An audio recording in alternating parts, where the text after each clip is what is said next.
안녕하십니까? 안녕하십니까? 잘 지내셨어요? 네.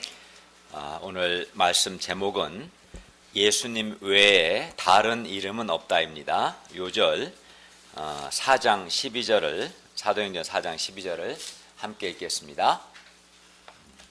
시작. 다른 이로서는 구원을 받을 수 없나니 천하 사람 중에 구원을 받을 만한 다른 이름을 우리에게 주신 일이 없음이라 하였더라. 기도하겠습니다. 하나님 아버지, 이 시간 저희가 살아계신 성부, 성자, 성령 하나님께 예배드릴 수 있는 은혜를 주셔서 감사를 드립니다. 저희가 드리는 예배가 하나님을 기쁘시게 하고 또 영화롭게 하게 도와주십시오. 또 주님께서 이 예배 시간에 저희와 함께 하시고 임재하셔서 우리 각 사람을 만나주시고 하나님의 말씀으로 우리의 영혼을 소성시켜 주시고 또 생명과 은혜를 주시기를 간절히 기도합니다. 예수님의 이름으로 기도하였습니다. 아멘. 우리가 왜 예수님을 믿어야 할까요? 또 우리가 왜 예수님을 믿어야 하는가? 그것도 왜 예수님만을 또 믿어야 하는가? 또 더 나아가 우리가 예수님을 믿고 또 우리가 왜 예수님을 증거하는 삶을 살아야 하는가? 이러한 근본적인 질문들에 대해서 우리가 오늘 말씀을 통해서 답을 얻을 수 있기를 바랍니다. 제1장 다른 이름은 없다. 1절에서 12절 말씀입니다. 1, 2절을 볼까요? 사도들이 백성에게 말할 때 제사장들과 성전 맡은 자와 사두개인들이 이르렀습니다. 제사장은 당시 성전에서 합법적으로 성경을 가르치는 권한이 있었고, 성전 맡은 자는 성전의 안전과 질서를 책임지고 있었고, 또 사두개인들은 당시 죽은 자의 부활이나 천사의 존재를 믿지 않았어요. 그런데 사도들은 백성들에게 뭘 가르쳤냐면 예수 안에 죽은 자의 부활이 있다 라고 백성을 가르치고 전했습니다. 그러니까 예수님께서 죽은 자 가운데서 부활하셨고 또 이 예수님 안에 있는 사람들, 즉 예수님을 믿는 사람들도 장차 부활한다 라고 가르친 거죠. 예수님의 부활과 예수 믿는 자들의 부활을 가르쳤어요. 그리하여 제사장들과 성전 맡은 자와 사두개인들은 사도들이 예수 안에 죽은 자의 부활이 있다고 백성들을 가르치고 전하는 것을 당연히 싫어했죠. 왜냐하면 그들은 부활을 믿지 않았기 때문에 싫어해서 사도들을 잡았는데 날이 이미 저물었기 때문에 이튿날까지 가두었습니다. 감금한 거죠. 이렇게 제사장들, 성전 맡은 자, 사두개인들은 사도들이 백성들에게 예수님에 대해서 가르치고 전하는 것, 특히 예수님의 부활과 예수 믿는 사람들의 부활 가르치는 것을 싫어했습니다. 그러나 4절을 보면, 4장 4절을 보면 말씀을 들은 사람들 중에 믿는 자가 많았습니다. 남자의 수만 5,000명이나 되었어요. 그러니까 종교 지도자들은 사도들의 설교죠. 그러니까 사도들이 전도한 거죠. 사도들이 예수 안에 부활이 있다고 가르친 것을 듣기 싫어했고 못하겠지만 백성들은 사도들의 설교, 사도들의 전도를 듣고 은혜를 받은 거죠. 그리고 예수를 믿었어요. 그렇기 때문에 우리도 예수님의 죽으심과 부활의 의미를 전해야 합니다. 그러니까 예수님의 부활, 또 예수 믿는 자들의 부활, 즉 예수님의 죽으심과 부활의 의미를 전하는 것을 싫어한다고 해서 전하지 않는다면 믿는 자도 없겠죠. 그러니까 싫어하는 사람도 있지만 그 복음을 듣고 은혜를 받고 믿는 사람도 있어요, 없어요? 있지요. 그렇기 때문에 그 복음 전하는 걸 싫어하는 사람이 있을지라도 우리가 예수님의 죽으심과 부활의 복음을 전하는 것이 중요합니다. 5절부터 7절을 보십시오. 이튿날 관리들과 장로들과 서기관들이 예루살렘에 모였는데 여기서 관리들은 당시 최고 권력기관인 산헤드린 공회 회원들을 가리키는데 산헤드린은 의장 1명을 포함해서 71명으로 구성되었어요. 당시 유대 입법과 사법의 기관 최고 기구였어요. 또 장로는 각 그 지파의 최고 어른들을 가르쳤고 서기관은 성경을 베껴 쓰고 가르치는 성경 선생들로서, 그러니까 이 장로들과 서기관들은 당시 백성의 지도자들이었습니다. 그리고 여기에다가 대제사장 안나스와 가야바와 요한과 알렉산더와 및 대제사장의 문중이 다 참여했습니다. 안나스와 가야바는 장인과 사위 관계였는데 안나스는 전직 대제사장이었고 가야바는 현직 대제사장이었어요. 이렇게 해서 산헤드린 공회가 상당히 위협적인 분위기 가운데 열렸어요. 재판이 열린 거죠. 이들은 과거 전에, 그러니까 한 50여일, 두세 달 전에는 예수님을 신문하고 예수님께 사형 선고를 내렸던 사람들이었어요. 이 산헤드린에서. 그런데 이제는 이 예수님의 제자들을 피고로 세우고 재판을 하는 거죠. 신문하는 거죠. 7절을 볼까요? 너희가 무슨 권세와 누구의 이름으로 이 일을 행하였느냐? 여기서 무슨 권세, 누구의 이름은 어떤 권위로 또 무슨 자격으로라는 뜻이고, 너희가 무슨 어떤 권위와 무슨 자격으로 이 일을 했냐 했을 때 이 일은 두 가지겠죠. 나면서부터 못 걷게 된 사람을 일어나 걷게 한 것과 그 사건의 기초에서 이제 성전에서 예수 안에 죽은 자의 부활이 있다고 가르친 것을 가리킵니다.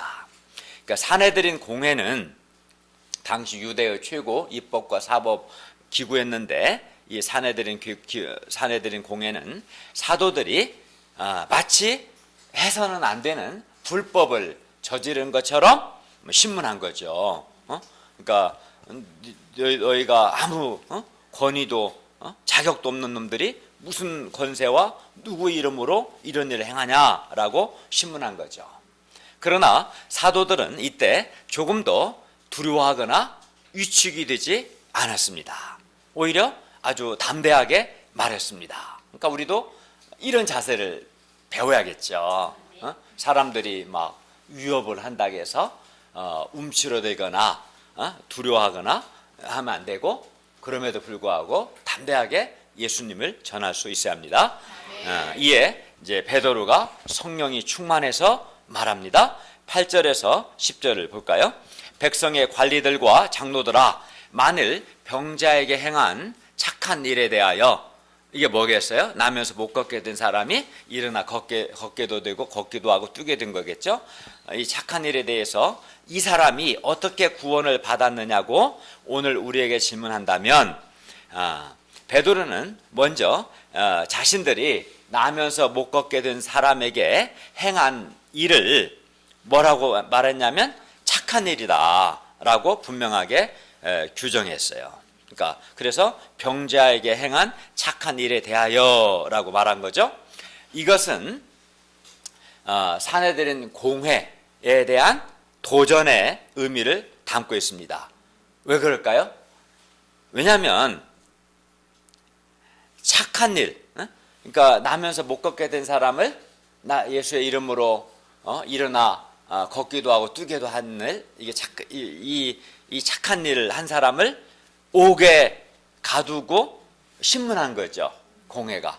그러니까 착한 일을 한 사람을 옥에 가두고 신문한 것은 뭐예요? 악한 일인 거죠. 그러니까 너희네가 지금 악을 행했다는 거죠. 착한 일을 한 사람들 감금했기 때문에. 나면서 못 걷게 된 사람이, 한번 생각해 보세요. 여러분도 나면서 40여 년 동안 단 한 번도 일어나지도 못하고 걷지도 못했어요. 이런 사람이 일어나서 걷기도 하고 뛰기도 하고 하나님을 찬송하게 되었잖아요. 많은 사람들이 다 봤죠. 5,000명 이상의 사람들이 본 거죠. 이렇게 된 것은 분명 착한 일이에요, 악한 일이에요? 착한 일이고 또 나면서 못 걷게 된 사람에게는 뭐예요? 구원을 받은 거죠. 그렇죠? 예. 다음으로 베드로는 그러면 어떻게 이러한 일이 일어나게 됐는가? 이건 분명 착한 일이고 구원인데 어떻게 이러한 착한 일, 구원이 발생하게 됐는가를 말합니다. 그러면 어떻게 이러한 착한 일, 곧 구원이 일어났을까요? 10절을 함께 읽겠습니다. 4장 10절을 다 같이 읽겠습니다. 시작. 너희와 모든 이스라엘 백성들은 알라. 너희가 십자가에 못 박고 하나님이 죽은 자 가운데서 살리신 나사렛 예수 그리스도의 이름으로 이 사람이 건강하게 되어 너희 앞에 섰느니라. 베드로는 성령이 충만해서 나사렛 예수 그리스도의 이름으로 이 사람이 건강하게 되어 지금 그들 앞에 서 있다라고 아주 담대하게 말했습니다. 이건 팩트죠. 사도 베드로는 그들이 종교 지도자들이 십자가에 못 박아 죽인 예수님이 다시 살아나셨다는 것과 그리고 나사렛 예수 그리스도의 이름으로 이 사람이 건강하게 되었다는 것을 증거한 것입니다. 종교 지도자들에게 있어서 나사렛, 예수님 나사렛 출신이니까 나사렛 예수라고 불렀는데 나사렛 예수는 어떤 분이에요? 자신들이 십자가에 못 박아 죽인 존재였어요. 그들이 한 두어 달 전에 십자가에 못 박아 죽였어요. 그러나 베드로는 이 나사렛 예수를 하나님께서 죽은 자 가운데서 다시 살리셨다라고 증거했습니다.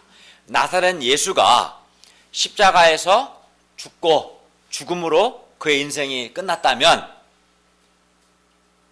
나면서 못 걷게 된 이 사람이 나사렛 예수의 이름으로 일어나 걷기도 하고 뛰기도 하는 것은 불가능했을 겁니다. 그렇죠? 저희 아버님은 한 지금 95년에 돌아가셨기 때문에 20년 좀 넘었죠. 21년 됐는데 죽은 우리 아버지 이름으로 어떻게 할 수가 없잖아요. 그죠? 네. 죽음으로 끝났다면. 근데 제가 학교 다닐 때 제가 이제 저희 농사를 졌는데 그러니까 이제 가을에 추수를 하고 그렇죠. 거기 이제 저는 시골에 살았는데 김제시에 이제 그때는 의비였는데 방앗간이죠. 방앗간에. 그러면 이제 봄에는 돈이 없죠. 가을에 이제 그 쌀을 팔아야 쌀을 사야 한다고 그러죠. 사실은 파는 것을 사야 돈이 생기잖아요. 그러면 저는 이제 학교 다닐 때 중학교 다닐 때 항상 자전거 타고 다녔는데 한 4, 5km 이상을 가서 우리 아버지 이름으로 돈을 돌라고 하면 돼요. 우리 아버님 이름이 강자, 병자, 석자인데 아버지 돈 달라고 하면은 이제 여기다 기록을 해놔요. 그리고 가을에 가면 다시 이제 우리 아버지가 갚겠죠. 여기 그 집에서 쌀을 그 벼를 이제 방아 찍고 갚고 일부는 또 돈을 받고 그렇게 하는 거죠. 왜냐하면 그때 우리 집은 농사를 좀 많이 지었고 했기 때문에 어쨌든 우리 아버지 이름으로 가면 돈을 받을 수 있었어요. 근데 지금은 돌아가셔서 우리 아버지 이름으로 가도 기억도 못 할 거예요. 근데 예수님께서 죽으셨어요. 그럼 모든 사람들이 다 본 거죠. 죽으시고 죽음으로 그냥 끝나고 말았다면 예수님의 이름으로 이 나면서 못 걷게 된 한 번도 걸은 적이 없는 이 사람이 일어나 걷기도 하고 뛰기도 하는 것이 불가능했을 겁니다. 나면서 40여 년 동안 단 한 번도 걷지 못했던 사람이 나사렛 예수의 이름으로 걷기도 하고 뛰기도 하며 건강하게 될 수 있었던 것은 나사렛 예수가 십자가에 못 박혀 죽음으로 끝나지 않고 예수님이 죽으심으로 끝나지 않고 다시 살아나셨고 또 승천하셔서 하나님 우편에 앉아서 지금도 권능으로 일하고 계시기 때문입니다. 그렇죠? 예수님이 살아나지 않으셨다거나 예수님에게 권능이 없다면 예수님의 이름으로 어떻게 나면서 40여 년 동안 단 한 번도 일어나지도 걷지도 뛰지도 못한 사람이 어떻게 일어나 걷기도 하고 뛰기도 하고 그런 사람이 될 수 있었겠어요. 그렇죠. 그걸 이제 이 얘기해 주는 거죠. 예. 나사렛 예수가 살아나셨고 지금 하나님 보좌 우편에서 능력으로, 하나님의 능력으로 일하고 계시기 때문에 나사렛 예수 그리스도의 이름으로 나면서 못 걷게 된 사람을 일어나 걷게 할 수 있었던 것입니다. 그러니까 이 40여 년 동안 한 번도 이 사람은 나면서부터 이제 아마 장애인으로 태어난 것 같아요. 그래서 한 번도 걷지 못한 이 사람이 예수 그리스도의 이름으로 일어나 걷기도 하고 뛰기도 했다는 것은 굉장히 중요한 의미를 주는 사건인 거예요. 그 믿은 사람만 5천 명이었다면 믿지 않은 사람까지 포함하면 굉장히 많은 사람들 앞에서 있었던 거지. 이 일이 굉장히 중요해요. 그 사건의 의미를 지금 베드로가 설교하는 거예요. 이건 우리에게도 중요한 거예요. 이거는 5천 명이 넘는 사람들이 확인한 사건이고 객관적인 사실이고, 그러면 이게 어떤 의미를 갖느냐, 이제 그것을 설명하죠. 그래서 그러므로 나면서 못 걷게 된 사람이 예수 그리스도의 이름으로 일어나 걷게 된 것은, 첫째는 십자가에 못 박혀 죽으신 나사렛 예수 그리스도께서 다시 살아나셨다는 증거입니다. 우리 이 사건을 통해서 이거 외에도 많은 증거가 있지만 이 사건을 통해서 십자가에 죽으신 예수님께서 살아나셨다는 것을 확신할 수 있고, 둘째는 지금 하나님 보좌 우편에 계신 예수 그리스도께서 그를 나면서 못 걷게 된 그를 일어나 걷게 하셨다는 증거이기도 하는 거죠. 왜냐하면 그가 예수의 이름으로 일어나 걷게 되었기 때문에. 그리하여 백성들은 나면서 못 걷게 된 이 사람이 나사렛 예수 그리스도의 이름으로 일어나 걷기도 하고 뛰기도 하는 것을 보고, 십자가에서 못 박혀 죽으신 예수님이 다시 살아나셨다는 것과 지금 살아계셔서 예수를 믿는 사람들, 특히 사도들을 통해서 지금도 하나님의 능력으로 일하고 계신다는 것을 믿게 된 거예요, 사람들이. 그러니까 그냥 아무 근거도 없이 믿은 건 아닌 거예요.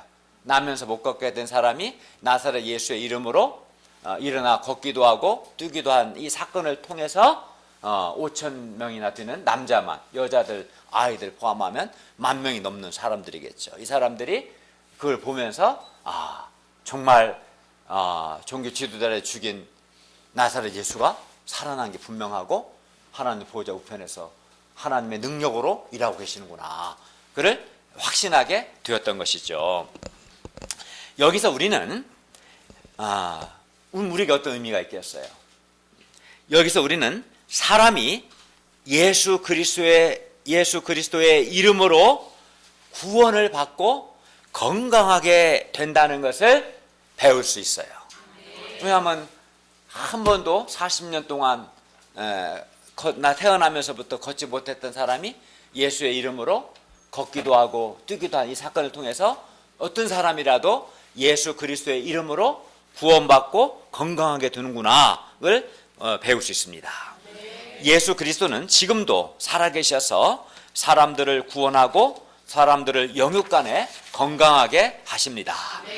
따라서 우리도 예수 그리스도의 이름으로 구원도 받고 건강하게 될 수 있습니다.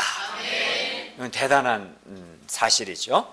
실제로 정말 그런가? 정말 그렇죠. 성경에 있는 증거들뿐만 아니라 실제로 여기 우리 가운데도 많은 분들이 예수 그리스도의 이름으로 구원받고 영육간에 건강하게 되었어요.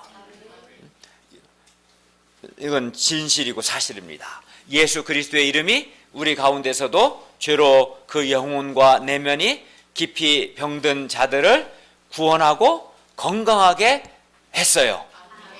이게 만약에 사실이라면 우리에게도 여전히 성경의 기록뿐만 아니라 현재적으로도 나사렛 예수가 다시 살아나셨고 예수 그리스도께서 하나님 보좌 우편에 지금 계시고 지금도 하나님의 능력으로 지금도 일하고 계신다, 이 사실을 우리가 확신할 수 있어요, 없어요? 있어요. 있는 거죠.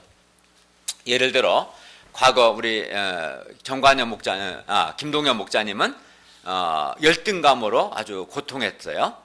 그랬는데 예수 그리스도의 이름으로 구원받아서 지금은 자존감을 갖고 또 직장 생활도 감당하고 하나님이 맡겨주신 사명도 아주 건강하게 잘 감당하는 사람이 되었어요. 김동현 목사님 1학년 때 내가 봤어. 1학년 때부터 봤으니까. 고대 기숙사에 살면서 신발도 안 신고 그냥 뭐 땅바닥만 쳐다보고 아무리 쳐다봐도 100원짜리도 없을 텐데 그리고 그렇게 살았었어요. 1학년 때 모습을 알죠.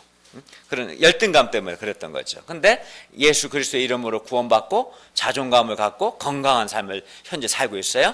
또 과거, 지금 아니에요. 과거예요. 과거.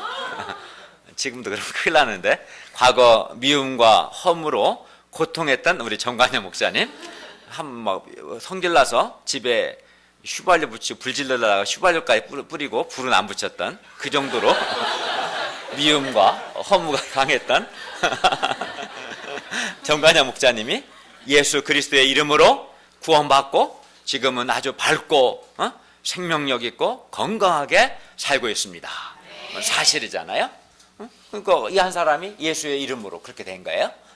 또 우리 김대한 목사님은 과거 삶의 무의미로 고통을 많이 했고 또 이 무의미의 문제를 해결하려다가 오히려 정욕과 잔재미에 빠져서 오히려 더욱더 영혼이 공고하고 고통했던 삶을 살았어요.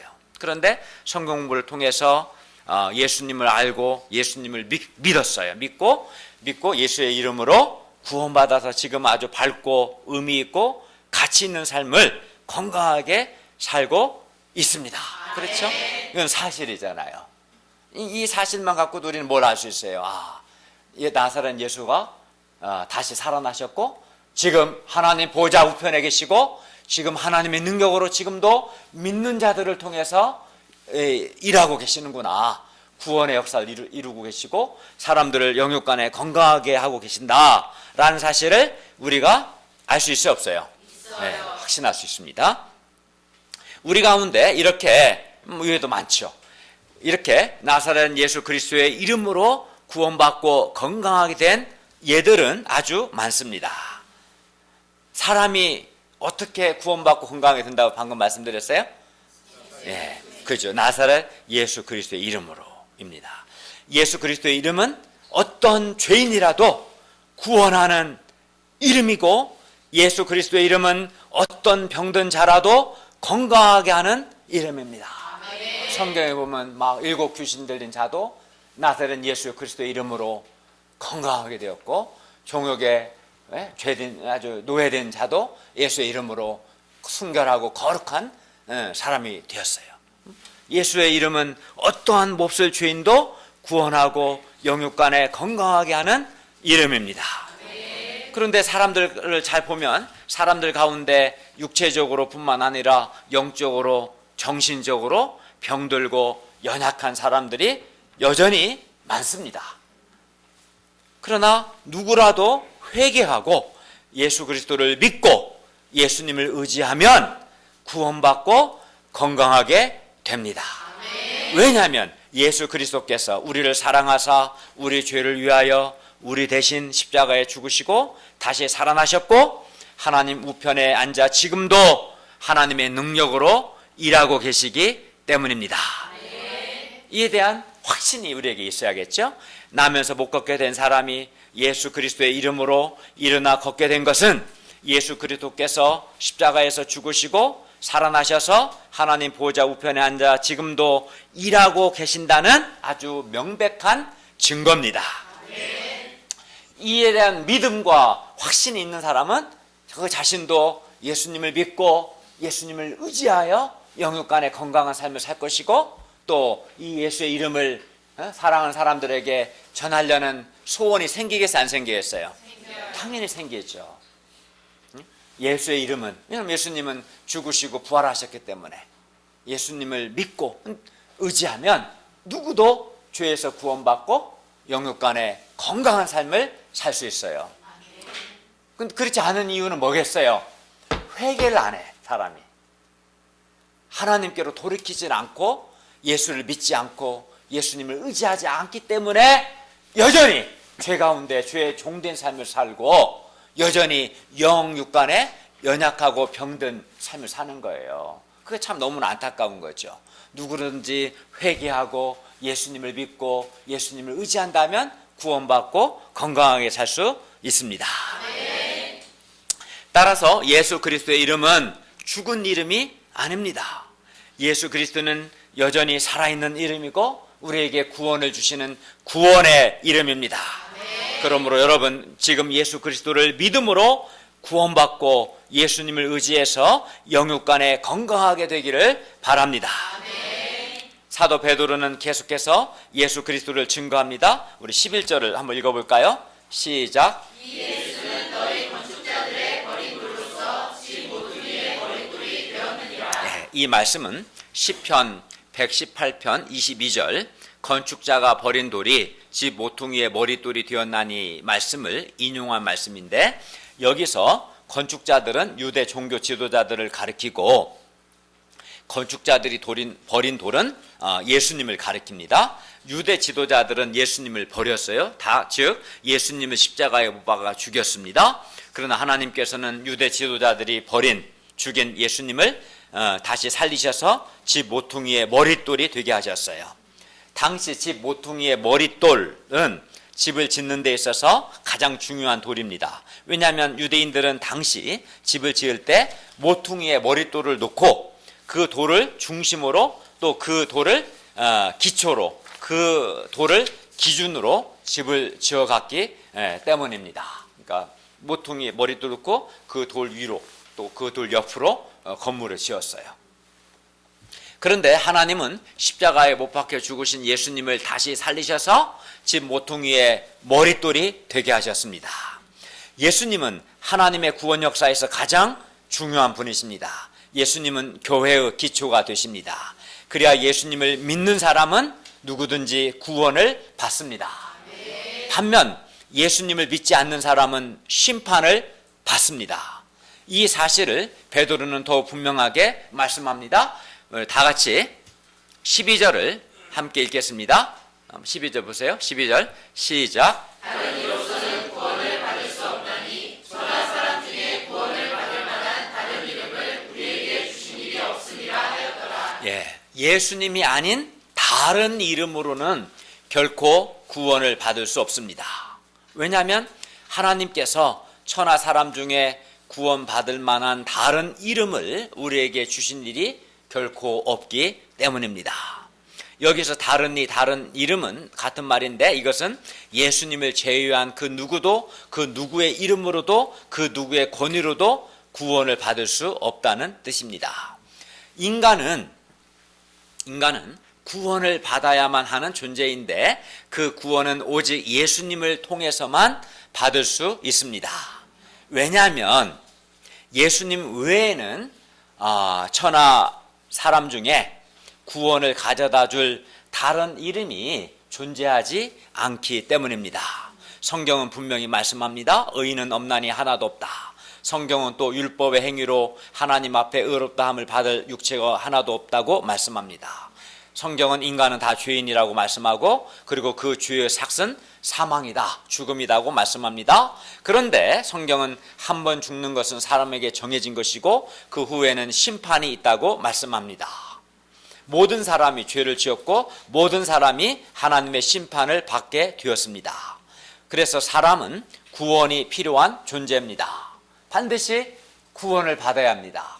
구원을 받지 않으면 죄의식과 정죄감 가운데 아주 곤고하게 평생 살다가 죽은 후에는 불못에 던져져 영원토록 밤낮으로 고통하기 때문에 그렇습니다.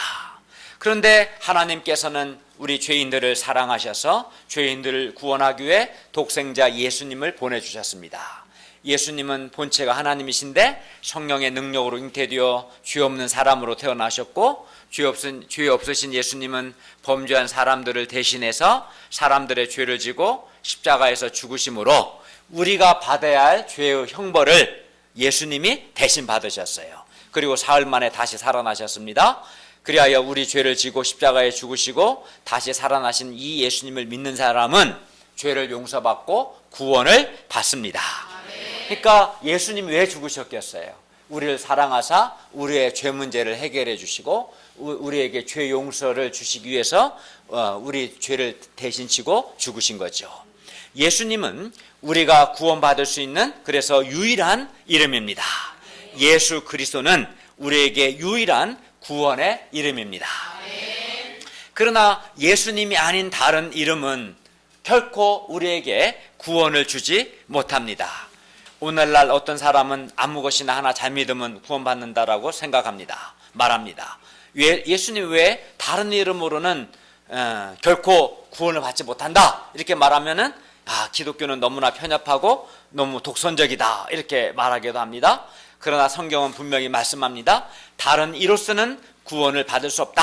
천하 사람 중에 구원받을 만한 다른 이름을 우리에게 주신 일이 결코 없다. 이게 이렇게 말씀합니다. 그리고 이것은 독선적인 것이 아니라 권리입니다. 왜냐하면 다른 이름으로는 구원을 받을 수 없기 때문에 오직 우리를 사랑하사 우리 죄를 위해 죽으시고 부활하신 예수님을 통해서만 구원을 받을 수 있다. 그게 사실이기 때문에 그걸 이제 독선이라 말하면 안 되겠죠. 그건 진리인 거죠. 아무 것이나 하나 잘 믿는다고 구원받는 것이 아닙니다. 다른 이로서는 구원을 받을 수 없습니다. 오직 예수님만을 믿어야 구원을 받습니다. 왜냐하면 하나님께서는 예수님 외에는 구원받을 만한 다른 이름을 우리에게 결코 주신 일이 없기 때문입니다. 예수님 외에 죄 없는 사람이 누가 있겠어요? 사람들은 다 죄인입니다. 그러나 예수님께서는 죄 없으신 하나님으로서 사람들에게 그 십자가에서 죄인들을 대신하여 죄의 형벌을 받아 죽으셨고 또 다시 살아나셨습니다. 그러므로 오직 예수님만이 우리에게 구원을 주실 수 있는 유일한 이름입니다. 다른 이로서는 구원을 받을 수 없다. 오직 예수의 이름으로만 구원을 받을 수 있다. 이것이 이제 기독교의 핵심입니다. 예수 그리스도는 우리를 사랑하사 우리 죄를 위해 죽으시고 살아나셔서 지금 하나님 보좌 우편에 계시기 때문에 예수 그리스도 오직 그 이름만이 우리를 죄와 죽음에서 구원하고 우리를 건강하게 할 수 있습니다. 그러므로 우리는 예수 그리스도를 믿고 의지하여 예수 그리스도를 전해야 합니다. 이 복음에 대한 확신이 분명해야 돼요. 그게 크리스찬입니다.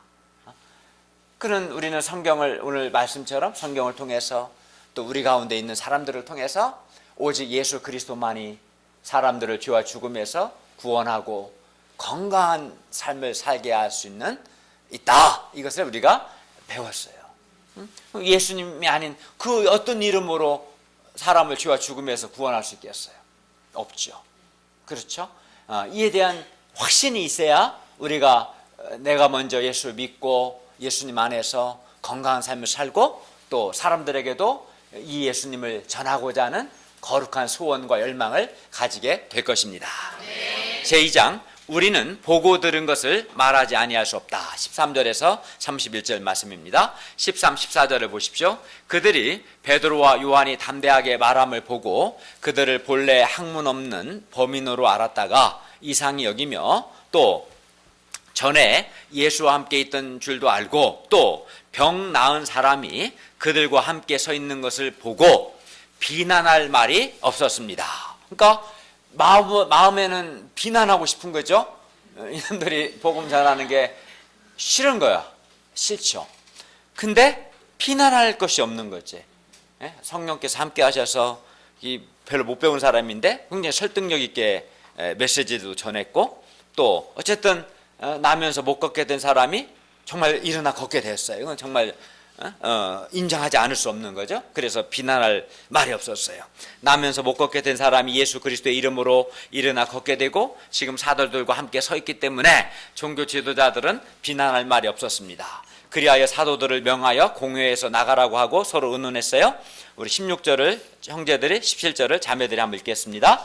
16절부터 시작. 이 사람들을 어떻게 할까? 그들로 말미암아 유명한 표적 나타난 것이 예루살렘에 사는 모든 사람에게 알려졌으니 우리도 부인할 수 없는지라. 이것이 민간에 더 퍼지지 못하게 그들을 미워하여 이후에는 이 이름으로 아무에게도 말하지 말게 하자 하고 예, 여기서 이 유명한 표적은 물론 나면서 못 걷게 된 사람이 나사렛 예수의 이름으로 일어나 걷기도 하고 뛰기도 한 것을 가리키며 또 이 이름은 예수 그리스도의 이름이죠. 유대 지도자들은 예수 그리스도의 이름으로 행해진 이 표적, 나면서 못 걷게 된 사람이 일어나 걷기도 하고 뛰기도 한 이 표적을 보았어요. 보았으면 예수님을 믿어야겠죠. 근데도 이들은 마음이 완악해서 예수님을 믿으려고 하지 않고 오히려 민간에 더 퍼지지 못하게 그들을 위협했어요. 그러니까 많은 사람들의 증거를 보여주면 믿겠다 하는데 그건 거짓말인 거예요. 사실은 이보다 명백한 증거 어디 있겠어요. 그러니까 믿음이란, 여러분이 착각하시면 안 돼. 믿음이라는 것은 증거의 문제가 아닌 거예요. 믿음은 마음의 문제죠. 마음이 교만하고 완악한 자는 아무리 증거를 봐도 안 믿어요. 그러나 마음이 겸손한 자들은 증거를 보지 않아도 믿습니다. 믿어요. 이게 마음의 문제인 거예요, 사실은. 그러니까 믿음이 없는 자는 자기 마음에 그 교만하고 완악하고 딱딱한 마음부터 회개해야 돼요. 그거부터 회개해야 돼요. 18절을 보십시오. 사도들을 불러 경고하여 도무지 예수의 이름으로 말하지도 말고 가르치도 말라 하였습니다. 그러나 이에 대해 베드로와 요한이 대답하여 말합니다. 19절과 20절을 보십시오. 하나님 앞에서 너희의 말을 듣는 것이 하나님의 말씀을 듣는 것보다 옳은가 판단하라. 뭐가 옳겠어요? 하나님의 말씀을 듣는 게 옳은 거죠. 우리는 보고 들은 것을 말하지 아니할 수 없다. 그러니까 베드로와 요한은 예수님의 증인으로서의 정체성이 분명했습니다. 예수님의 증인은 사람의 말보다 하나님의 말씀을 들어야 합니다. 또 증인은 자기가 보고 들은 것을 분명하게 말해야 합니다. 보고 들은 것에 대해서 침묵해서는 안 됩니다. 핍박과 박해가 무서워서 자기가 보고 들은 거, 또 자기가 혹시 불이익을 받지 않을까, 그게 두려워서 보고 들은 것에 대해서 말하지 않고 침묵하는 자는 더 이상 증인이 아닌 거죠. 보고 들은 것을 말하다가 죽을지라도 증인은 자기가 보고 들은 것을 말할 수 있어야 합니다. 그러면 사도들이 보고 들은 것이 뭡니까? 사도들은 예수님께서 우리 죄를 지고 십자가에 못 박혀 죽으시고 사흘 만에 다시 살아나신 것을 직접 보았습니다. 또 나면서 못 걷게 된 사람이 예수 그리스도의 이름으로 일어나 걷게 된 것, 예수 그리스도의 이름으로 사람이 구원받고 건강하게 되는 것을 직접 보았습니다. 직접 보고 다 들었어요. 그래서 그들이 직접 보고 들은 것을 말하지 아니할 수 없었습니다. 그런데 오늘날 우리가 살고 있는 이 세상도 우리에게 예수의 이름으로 말하지도 말고 가르치지도 말라고 말합니다. 가족들 가운데도 이렇게 말하는 사람들이 있고 학교 직원들과 학생들 가운데도 이렇게 말하는 사람들이 있어요. 특히 졸업생들은 캠퍼스에서 예수를 전하지 말라, 이렇게 중앙대 캠퍼스에서는 그걸 요구하고 이 요구에 불응하면 불이익을 주겠다고 위협하기도 합니다. 이들은 물론 이들의 배후에는 사탄이 있죠. 이들은 우리가 예수님을 전하는 것을 싫어합니다. 제발 예수 이야기 그만 좀 하라고 말합니다. 특히 다른 이로서는 구원을 받을 수 없고 오직 예수 그리스도를 믿어야만 구원을 받는다고 말하면 더욱더 그렇게 나옵니다. 그러나 우리도 두 사도들처럼 예수 그리스도의 이름으로 말하고 가르쳐야 합니다. 우리가 보고 들은 것, 곧 예수 그리스도의 이름으로 사람이 구원받고 또 사람이 건강하게 된다는 것을 말해야 합니다. 그래야 구원 역사가 일어납니다. 우리가 예수 그리스도의 이름으로 말하고 가르칠 때 유대 지도자들처럼 우리를 위협하고 듣지 않는 자들도 있지만 믿은 5,000명처럼 반드시 믿고 구원받는 사람들도 있습니다. 21절과 22절을 보십시오. 관리들이 백성들 때문에 그들을 어떻게 처벌할지 방법을 찾지 못하고 다시 위협하여 놓아주었습니다.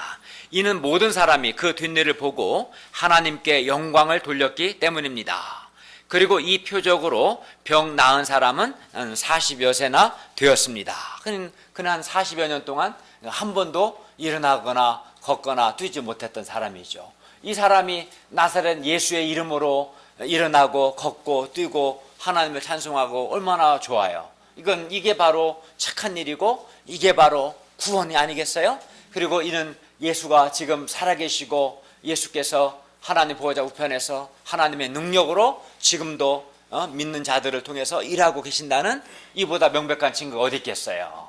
이걸 보고도 믿지 않는 것은 그 마음이 완악하기 때문에요. 완악한 자에게는 아무 방법이 없어요. 그 완악함을 회개하는 수밖에 없어요. 완악함을 회개하지 않으면 그는 반드시 멸망하고 말 겁니다. 거기에는 다른 것이 없어요. 23, 24절을 보십시오. 사도들이 노임에 그 동료에게 가서 제사장들과 장로들의 말을 다 알리니 그들이 듣고 한 마음으로 하나님께 소리를 높여 기도했습니다. 그들은 두려움에 떨지 않고 오히려 한 마음으로 하나님께 기도했어요. 25, 26절 말씀은 시편 2편 1, 2절 말씀으로 열방들과 족속들이 모여서 하나님과 하나님의 그리스도를 대적했으나 헛수고에 불과하다는 말씀인데, 이와 같이 시편 2편에 있는 말씀처럼 헤롯과 본디오 빌라도도 이방인과 이스라엘 백성과 함께 합세해서 예수 그리스도를 대적하고 예수님을 증거하는 사도들을 대적한다는 것입니다. 그러면 사도들과 그 동료들의 간절한 기도 제목이 뭡니까? 그들은 한 마음으로 한 목소리로 기도했는데 그게 뭐겠어요? 그게 뭔가 우리 한번 봅시다. 29절과 30절 말씀을 다 함께 읽겠습니다. 시작.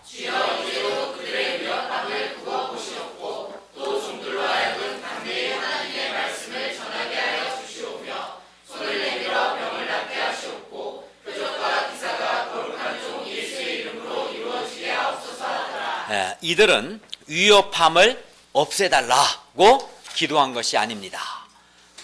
위협 자체를 불안하고 두려워하지 않고 오히려 뭘 위해 기도했냐면 담대히 하나님의 말씀을 전하게 해달라고 기도했습니다.